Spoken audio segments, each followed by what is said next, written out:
friends, Dave Paulides, CanAm Missing Project, a copyrighted edition for our video channel.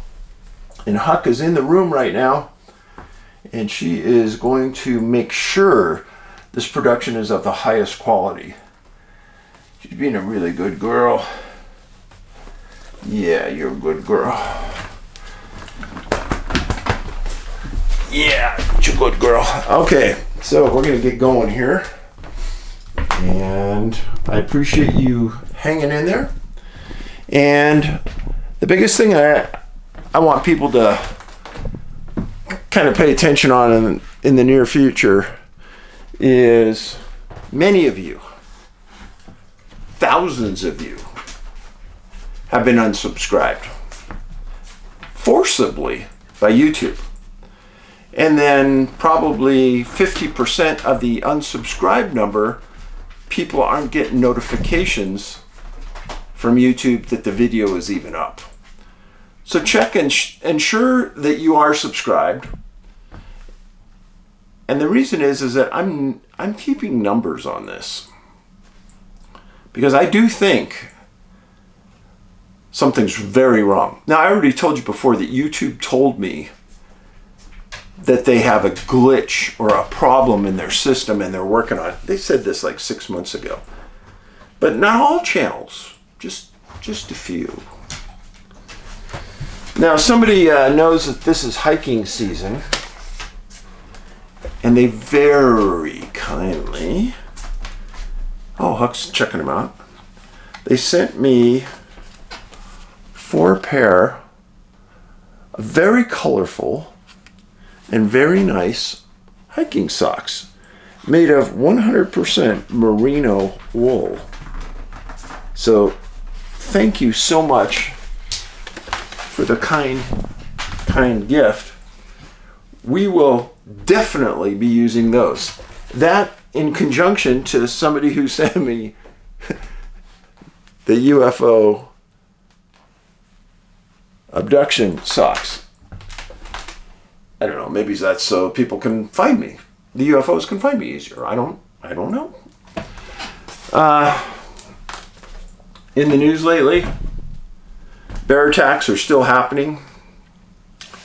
Very frustrating. But poor bears are hungry. Our website. I've told you many times about this hat. Harvey Pratt did this drawing of a bald eagle. We incorporated this pin of a bald eagle with the flag.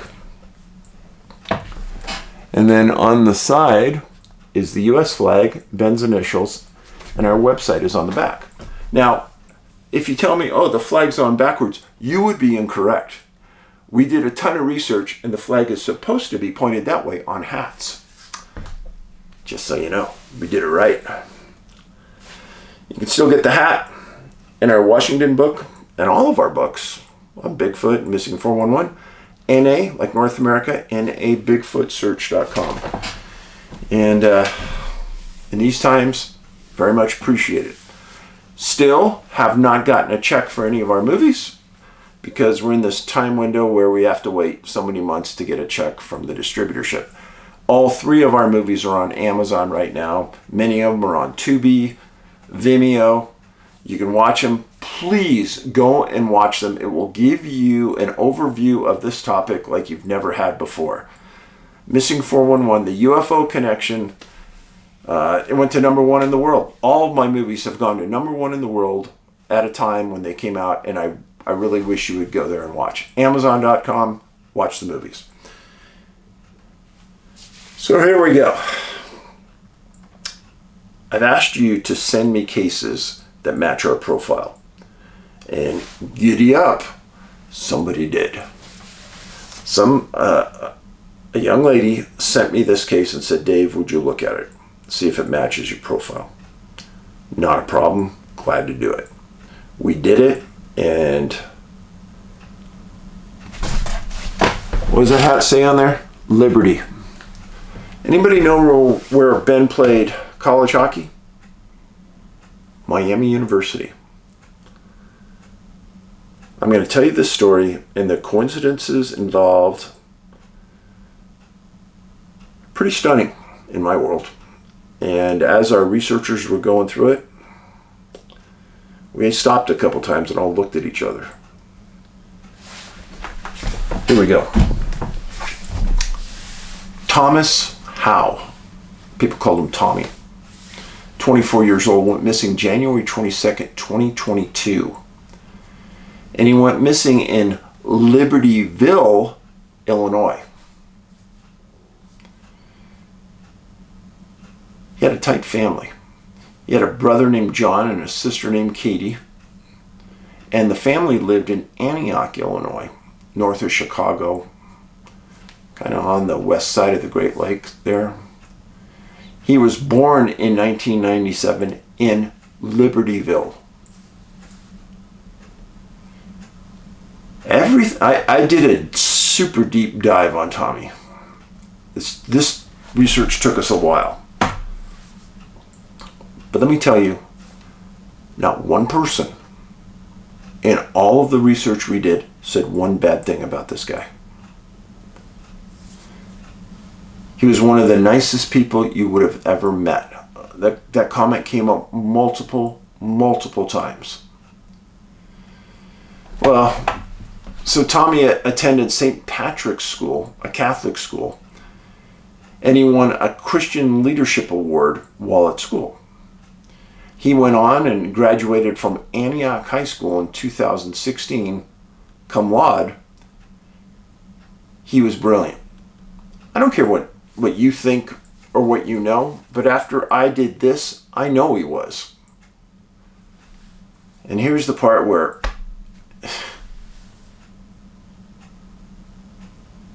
he excelled in football, volleyball, and something they called Sequoia student media. And he was part of writing for the newspaper and doing media things. And he actually won the Daily Herald Heart and Soul Award for his work. 2016. After graduating from high school, he went on to attend Miami University. Yes, that's Ben's alma mater. Yes, that's a campus I've been to probably 100 times. It's a campus that means a lot to me. It's a beautiful, beautiful school with one of the greatest hockey arenas in the world. It's a fact. Everyone who comes to play there says it. I have no doubt that Tommy went there and watched games. So he went to Miami and he majored in chemical engineering. One of the hardest majors on the school grounds. But that wasn't enough. He also minored in business administration at the Farmer School of Business. Coincidence? That's where Ben went, the Farmer School of Business. I've been in that building many times. And I met a couple of their professors, and one of their professors went to dinner with our family when Ben graduated because they liked him. They liked Ben so much. Yeah. I went through this and I was, wow.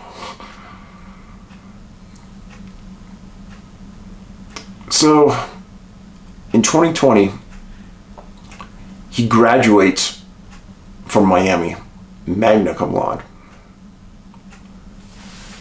Now, that's not like a recreation degree or a liberal arts degree. That's like a super smart degree. Yeah, it's me, Huck. It's okay. Huck's sitting back here. And in 2020, after he graduated, he came back to Illinois and started his career as an engineer.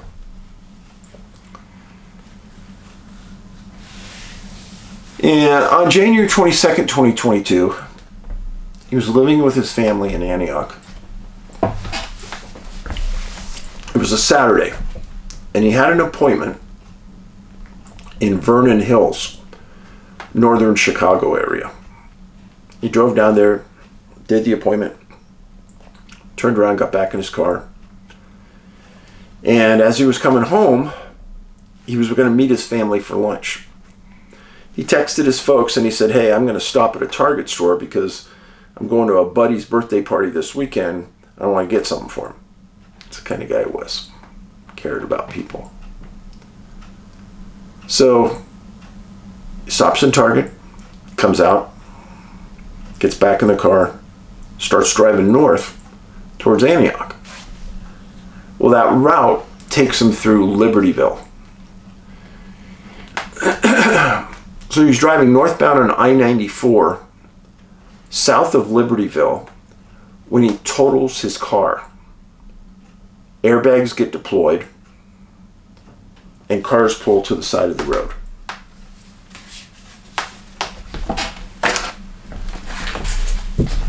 This would be the area of Chicago down in this area. He's going north on I-94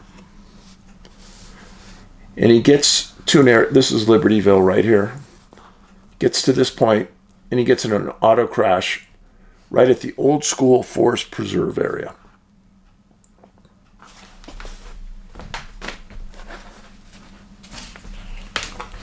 That's Tommy.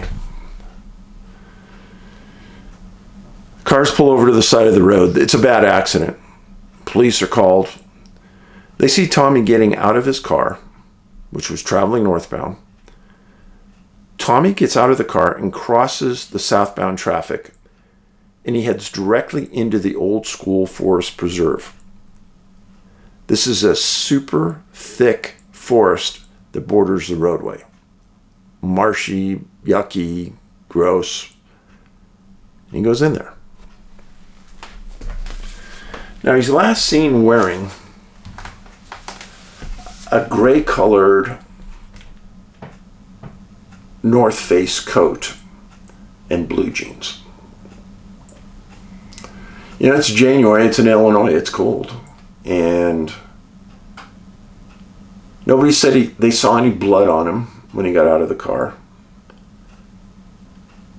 Didn't walk like he was injured, but he started to go into the woods. Police officers are responding. And as they get there, they check the car, and there on the front seat is Tommy's cell phone. Now, many of you who follow my work understand that when people disappear, oftentimes they're separated from their cell phone. It's a weird kind of dynamic. I don't understand it, but it just happens time after time. Well, the police do what police do, and they search the area around where the people saw him go into the woods. They don't find anything, but they don't go deep into the woods. They just go a little ways. And they run the license plate number. It comes back to an address in Antioch, Illinois. Well, he lives with his family. So the police don't know if this is a stolen car and the person who stole it just ran into the woods. They don't know who the driver is. They don't know anything. So the police contact the Howe family and they say, well, no, my son just texted me within the last hour and he was headed up here to lunch. And they said, well, he just went into the woods without his phone. Can you imagine what the Howes are thinking now? No way to contact him. Highly out of character. They can't believe it. Everything was fine. He's coming home for lunch, and then bam, something happens. Well, the police impound the car, and at the same time, the family, Tommy's family in Antioch, call the Antioch police.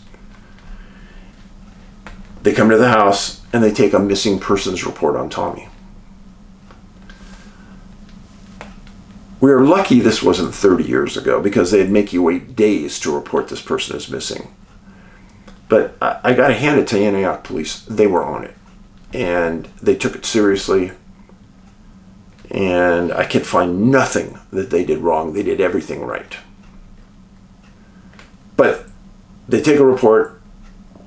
They take another picture of Tommy. And they list him in National Center for Missing People as missing. And then the next day, that would be January 23rd, the police work with the family to set up a search and rescue for their son. And the police decide that Antioch, all the jurisdictions involved, the police decide that Antioch would be the chief jurisdiction. At the same time, Antioch police is releasing to the press that this behavior is so outside the bounds of normal behavior on the part of Tommy, it's unrealistic.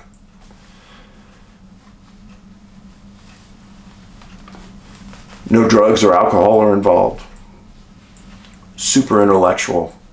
Everyone's stunned.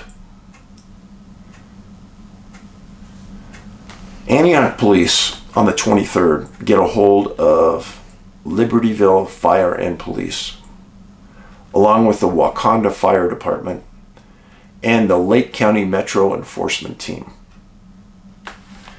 And they put it in works to everyone meet on the 24th at Tommy's location where he was seen going in the woods. Well, the family and friends also got 77 volunteers on top of law enforcement and fire to meet him there. And then in addition to that, Antioch did a great job. They got 5 canine teams from Illinois and Wisconsin to participate. They divided the area where Tommy was last seen into grids, into a grid pattern. And they decide that they're going to take these and allow the canines to go in first. Smart. And within a very short period of time, as they enter the woods, one of the units finds a cell phone. They quickly figure out that that cell phone is Tommy's work cell phone. He had a personal one that he left in the car. For some reason, he carried that work one with him. Maybe it was in the pocket of his coat. I don't know. No calls came from it. But they found it. And there is the power to show you the canines can find things. Many times in our work, you guys will say, well, yeah, but canines never find anything. Well, no, they do. Vast majority of the time, 99.9% of the time, canines will find the person if they're in the area. It's just the way it is. So they have a multi-day search of this area. The only thing they find is the phone. At about that same time, after they release this information, rumors and reports start coming in around Libertyville that Tommy's walking around Libertyville. I've told you guys 100 times, this happens every time somebody's missing. And Libertyville and Antioch police said that they can't find any reason to think that's true. But people reported it. And they have his photo plastered everywhere on posters. Right after the search is over, the family and the police work together and they post a $10,000 reward for information that leads to Tommy. They're hoping to keep people out there in the field, hoping to keep people looking around, trying to find them. That's really what rewards are about. Instigate a talk, somebody to come forward, etc. Now, there was some question on posts that I read about this case saying, well, maybe there was somebody else driving or there was other people in the car. Now, it was Tommy driving and there was nobody else in the car. So he wasn't abducted or etc. So that was on February 1st, the rewards posted. February 11th, they go 11 days with nothing. If I was the family, I'd be going crazy. And I'm sure that the Howes were going nuts. February 11th, a kayaker is in the Des Plaines River, south of Libertyville, and west of where Tommy disappeared. The kayaker notices a gray North Face coat, kind of at the water line on the bank. He knew of Tommy's disappearance, and he called Libertyville police. So here is the school preserve area. This is the road that he got in the accident on. This is the river he's found in. And here's the problem with my perspective on this. Tommy would have had to have walked through the forest preserve, cross a paved road, and it's about half a mile between point to point, and then hike another half mile to get to the river. This is the river, the dark blue line right here. I understand if somebody wants to get lost, but then you're on a road. Time to clear your head if everything was as it appears, but it's not. It never is. Something's going on here. Now, I should tell you that all of this is water in the blue right here. Water, water, water, water, water, water, water, water, water, water. It's all marshy out in here. Water everywhere. So the kayaker calls the Libertyville police. They come out, they recover the coat. And they determine that it belongs to Tommy. Police respond in greater force, and they decide that they're going to do a full river search. Divers responded, they put a boat in the water, they had ground pounders on the shore. They were looking everywhere. The second day of this massive search, weather turns bad to the point that they have to call off the search. They didn't say what the weather was that was bad, but I'm going to guess it had to be a snowstorm or wind and rain. So on February 15th, after the weather calms down, search was again started in the river, and the divers find Tommy's body, missing the coat. Search teams turn the body over to the Lake County Coroner's Office. I know that I read things different than most. And if you're in law enforcement for a while, I know law enforcement guys read it, and ladies read it different. So the body's picked up on the 15th. On the 19th, the Lake County Coroner's Office reports, quote, Howe's body showed signs consistent with drowning after a preliminary autopsy. What? I know to the general public that may seem, oh yeah, okay, he drowned. Let's close the book on that, put it away, nothing to view here. I want you to pay attention. Showed signs consistent. What does that mean? I've never heard quite that language. Signs consistent. And what's a preliminary autopsy? I've never heard that. I've heard of autopsies. A preliminary autopsy? I have no idea what they're talking about. But I do remember something I've told you before. Local reports for local consumption. They want to put this case to bed. They don't want to look at it anymore. They're not saying he drowned. Let me read it to you again. Howe's body showed signs consistent with drowning after a preliminary autopsy. They did not say he drowned. And that's what gets me mad about this. They said that they were going to do more testing, that's chemical analysis, and they would release the results later. No, nothing was ever released. No other reports about the autopsy were released. So I probably asked too many questions, but I want to know what the stomach contents of his were. Why is that, Dave? Well, if he had something in his stomach, like waffles from Waffle Hut, well, then I would want to know where he got waffles from Waffle Hut. They also never released the date and time of his death. Why is that important? Well, the body was found February 15th. If he died on February 11th, where was he for 20 days? It's the kind of things I want to know. Didn't release that. They did say that there were no signs of violence, which means no head injury, which means that when he was in the accident, he didn't really get hurt bad. That's important. Because some people, and there was even innuendos in articles that, well, he was in a really bad accident, he was probably stunned and staggered off. No, that wasn't the case.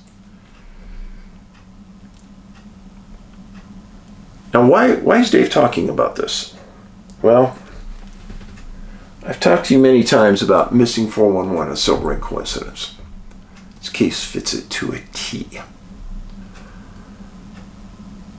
The profile for the people that are missing in that book, under 35, generally. Tommy's 24. One of the profile points is that these were intellectuals, very smart people. These were people that everybody liked and they cared for others. Specifically, twice I saw articles written that showed Tommy had great empathy. He was everyone's friend. He would go out of his way to do something good. He was an athlete. He was in good shape. Canines were brought to the scene and canines worked.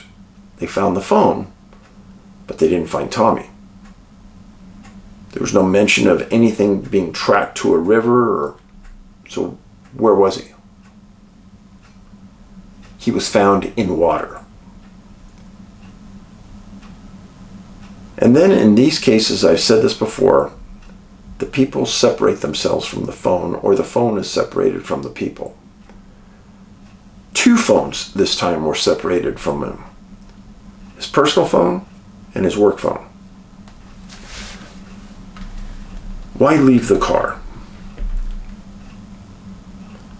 His mom said that he was a, quote, rule follower. He followed rules all the time. He didn't break rules. Accident, so what? Big deal. He had a great job. He was making good money. It's a piece of property. Don't worry about it, Tommy. But the real $1 million question on many of these cases is why go into the woods? And I have many of these cases that exactly happens. So why would he go into the woods? The area around the Great Lakes, the western shore, eastern shore, southern shores, they all have strange water-related disappearances. I can't explain it to you. I don't know why, but I can tell you it's consistent. So, for the Howe family, you lost a great young man. A great young man. And I feel your loss. Tommy and Ben went to the same school. They went to the same business school. Friends, these take a toll on me just like they take a toll on you. And where did Tommy die? Libertyville.